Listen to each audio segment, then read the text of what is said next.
जहां गंदगी को भी खुद से घिन आने लगी, जहां शर्म भी शर्मिंदा होने लगे, उस जगह का नाम है house arrest show. Ajaz Khan का हाउस अरेस्ट शो दरअसल वो जगह है जहां पर बेहूदगी को बोल्डनेस का नाम दिया गया है, बेशर्मी को कूल बना दिया गया है और नंगई को यहां पर कंटेंट समझ लिया गया है। यह कोई शो नहीं है, एक डिजिटल वैश्यालय है जहां पर अश्लीलता कंटेंट है और बेशर्मी कॉन्फिडेंस के साथ परोसी जा रही है। आप इसे एक मानसिक महामारी भी कह सकते हैं, जहां पर नैतिकता सूली पर लटकाई जाती है, संस्कारों की चिता जलाई जाती है और उस पर टीआरपी की पार्टी मनाई जाती है।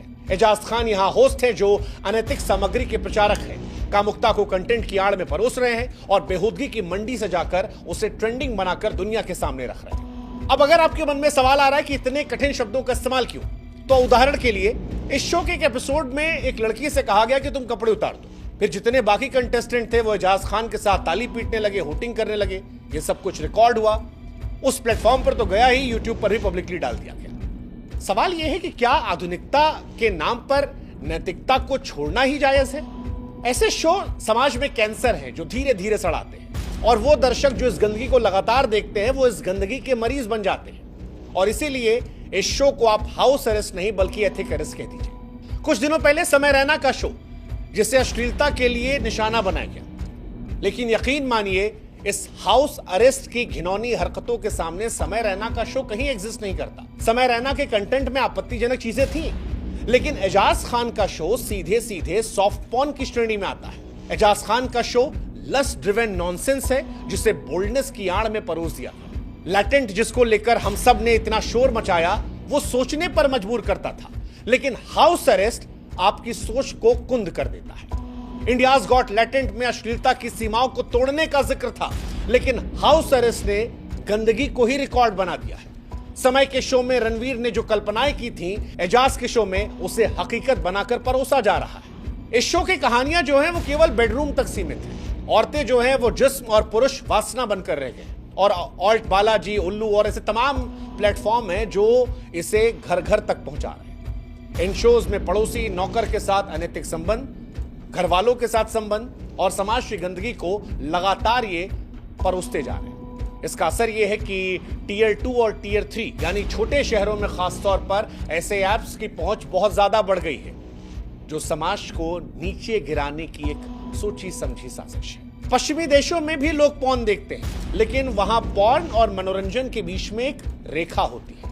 हिंदुस्तान में ऑल्ट बालाजी और उल्लू जैसे ऐप्स ने इन सब को मिटा दिया है और इसीलिए यह आधुनिकता नहीं, नैतिक पतन है जिसे हमने प्रोग्रेस का नाम दे दिया है। भारत वो देश है जहां कभी संस्कृति संस्कार की बातें बड़ी गर्व से होती थी, लेकिन आज आप उस दलदल में फंस चुके हैं जहां हाउस अरेस्ट, उल्लू, ऑल्ट बालाजी और ऐसे तमाम सॉफ्ट पॉर्न प्लेटफॉर्म को मनोरंजन का टैग दे दिया गया है। जैसा कि हमने पहले भी कहा कि पश्चिमी देशों में रेखा होती है। अमेरिका की बात करेंगे तो वहां पर MPAA रेटिंग सिस्टम है, लेकिन भारत में ऐसी कोई रेखा नहीं है। भारत का मॉडर्न बनना कोई गुनाह नहीं है, लेकिन अगर मॉडर्न बनने के नाम पर आप अपनी आत्मा, अपनी संस्कृति और अपनी शर्म को बेच देंगे तो यकीन मानिए इससे प्रगति नहीं पतन कहेंगे। और यही पतन एजाज खान के शो के जरिए निकल कर आ रहा है। वैसे हम आपको बता दें कि एजाज खान का शो एक जरिया बना उस बड़ी खबर को उठाने का, क्योंकि बीते कुछ सालों में उल्लू, ऑल्ट बालाजी, कुकू जैसे तमाम प्लेटफॉर्म हैं जो हर घर को डिजिटल गटर बना रहे हैं। ऑल्ट बालाजी जो कभी बोल्ड कहानियों के जरिए जाना जाता था, अब धीरे धीरे धीरे वो सॉफ्ट पॉर्न का पर्याय बन चुका है। इनके तमाम शो जो हैं वो रिश्तों को यौनकृत करते हैं, जिसमें बच्चे परिवार को संवेदना नहीं बल्कि कामुकता के चश्मे से देखने लगे हैं। इनका नारा बन सकता है कि नो स्टोरी जस्ट एक्शन।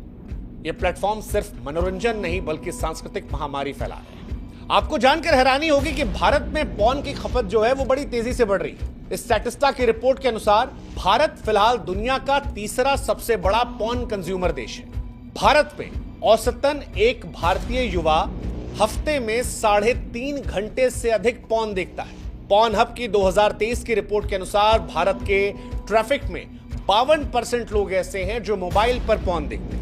18 से 24 साल की उम्र के 78% युवा ऐसे हैं जो नियमित तौर पर पॉर्न कंटेंट कंज्यूम करते रहते हैं। पॉर्न हब 2023 की रिपोर्ट के अनुसार 52% ट्रैफिक मोबाइल से आया था।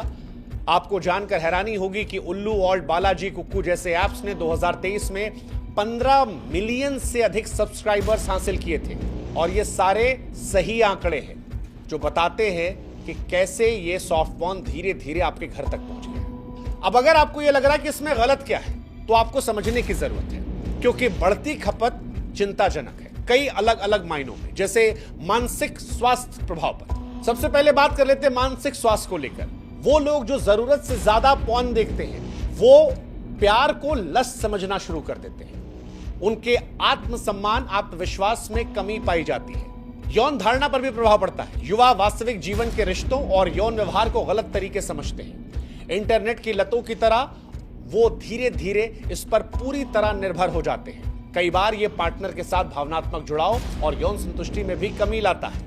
अब अगर आप ये मान रहे हैं कि ये अभी भी नॉर्मल है तो हम आपको बता दें कि ये अलग अलग तरीके से चिंताजनक है। जैसे मानसिक तौर पर जरूरत से ज्यादा पॉर्न देखना इंसान को अवसाद में डाल देता है, चिंता में डाल देता है, इससे आत्मसम्मान में कमी पाई जाती है। यौन धारणा पर इसका प्रभाव पड़ता है, रिश्तों पर, यौन व्यवहार को गलत तरीके से वो समझ लेते हैं, इसकी लत लग जाती है और ये लत बड़ी मुश्किल से छूटती है। कई बार ये पार्टनर के साथ भावनात्मक जुड़ाव, यौन संतुष्टि में कमी लाते हैं। इसके अलावा यौन शिक्षा की कमी के चलते कई बार इन पॉर्न को देखने के चलते बच्चों में गलत धारणाएं भी बन जाती हैं। सबसे बड़ी बात जो है वो ये कि इंसान लस्ट को लव समझने लगता है और रिश्ते जो हैं वो धीरे धीरे छूट जाते हैं। रील में नहीं, रियल में भी महिलाओं को वो कैरेक्टर नहीं बल्कि बॉडी की तरह देखना शुरू कर देते हैं। सबसे बड़ी बात कि इससे यौन अपराधों में भी वृद्धि की संभावना होती है। हालांकि इसका सीधा लिंक साबित नहीं किया गया है, लेकिन इस बात को लेकर अक्सर बहस चलती है कि पॉर्न देखने की वजह से वो जो ख्याल थे उनका असर रहा जब किसी महिला के साथ कोई गंदी हरकत की गई। किशोरों में यौन शिक्षा की कमी के चलते भारी भ्रम होता है। डिजिटल सुरक्षा और प्राइवेसी का संकट जो है वो भी बड़े पैमाने पर आता है। अब आपके मन में सवाल होगा कि अगर ये सारी बातें हमको पता है तो फिर सरकार को क्यों नहीं पता, और अगर सरकार को पता है तो फिर ओटीटी पर रेगुलेशन क्यों नहीं आ रहा? क्योंकि ओटीटी प्लेटफॉर्म पर अश्लीलता का नंगा नाच चल रहा है, सरकार खामोश है।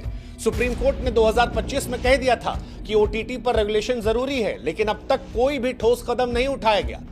आज सुबह से जब से एजाज खान का वीडियो वायरल हुआ है सोशल मीडिया पर, मंत्री जी को लेफ्ट राइट सेंटर तीनों ने ट्वीट कर करके भर दिया है, लेकिन मंत्री जी के पास जवाब देने का या इस पर स्पष्टीकरण देने का कोई समय नहीं है। सरकार ये बातें पहले से भी जानती है। इन ऐप्स को बनाने वाले भी सरकार के साथ लगातार फोटोज खिंचवाते हैं, कई बड़े बड़े अवार्ड लेते हैं, लेकिन उसके बावजूद इन बातों को इग्नोर कर दिया जाता है। समय रैना के मामले में जिस तरह से पूरी महाराष्ट्र सरकार एक्टिव थी, इस देश के तमाम मंत्री, नेता, विधायक एक्टिव थे, एजाज खान के उससे 10 गुना आगे बढ़ने पर भी उन सब ने चुप्पी अख्तियार कर रखी है। और यह परेशान करने वाली बात है, क्योंकि शिकायतें मिली है, चाहे वो सूचना प्रसारण मंत्रालय हो या बाकी इस देश के सांसद, विधायक, मंत्री, नेता, लेकिन इसके बावजूद ये ऐप्स बेलगाम है। सवाल फिर यही कि क्या सरकार को बच्चों के दिमाग और समाज के मूल्यों की कोई भी चिंता नहीं?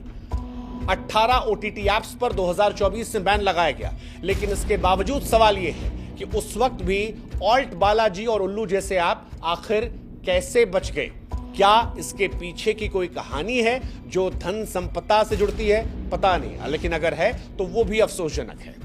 सवाल यह भी कि रेगुलेशन का इंतजार कब तक होगा, और उससे बड़ा सवाल जो आज हम छोड़ जा रहे हैं वो ये है कि जब इतने ऐप्स पर बैन लगा और यहां नहीं लगा तो क्या सरकार भी इस गंदगी के धंधे में आर्थिक तौर पर हिस्सेदार है? यह सवाल उठेगा। यह सवाल इसलिए उठेगा क्योंकि इस पर बैन नहीं लगाया गया है। कुल मिलाकर सवाल यही सबसे बड़ा है कि डर्टी पिक्चर रोके कौन? क्योंकि हाउस अरेस्ट, गंदी बात जैसी डर्टी पिक्चर्स पर सब चुप है, सरकार चुप है, सेंसर बोर्ड जो है वो तो ऐसा लगता है कि नकारा है, समाज जो है वो पूरी तरह से सो रहा है। समय रैना वाले मामले में तमाम सांसद सामने आए थे, लेकिन इस बार सांसदों, विधायकों ने भी मानो दही जमा रखी है। मुंबई पुलिस क्या इस बार सिर्फ ट्वीट देखेगी या पिछली बार की तरह एक्शन करेगी? क्योंकि जब नैतिकता का जनाजा निकल रहा है तो ये सभी लोग तमाशबीन हैं। और सवाल यही है कि अगर अब हम नहीं जागे तो फिर ये गंदगी हमारे घरों में, हमारे दिमागों में और हमारे बच्चों के भविष्य में घुस जाएगी। अब क्या कर सकते हैं? क्योंकि समस्या तो हमने बता दी। आप में से कई बुद्धिजीवी होंगे जो हम पर भी सवाल करेंगे कि भाई साहब सिर्फ शिकायत करने से कुछ नहीं होता, समाधान क्या है? तो समाधान वैसे तो निकालना सरकार का काम है, लेकिन फिर भी कुछ सुझाव हम दे देते हैं। सुझाव number 1, OTT content regulation bill लाना चाहिए। सरकार को तुरंत कड़ा कानून लाना चाहिए। दूसरा, एक डिजिटल बोर्ड बनाना चाहिए। डिजिटल बोर्ड के जरिए आप लगातार नजर रखेंगे कि सोशल मीडिया पर क्या जा रहा है, कैसे जा रहा है, और साथ में पेरेंटल कंट्रोल और कंटेंट फिल्टर हो, यानी मां बाप जब बच्चों को मोबाइल दें तो वो ये तय कर सकें कि किस तरह कंटेंट बच्चों के पास नहीं पहुंचेगा, कौन कौन सी चीज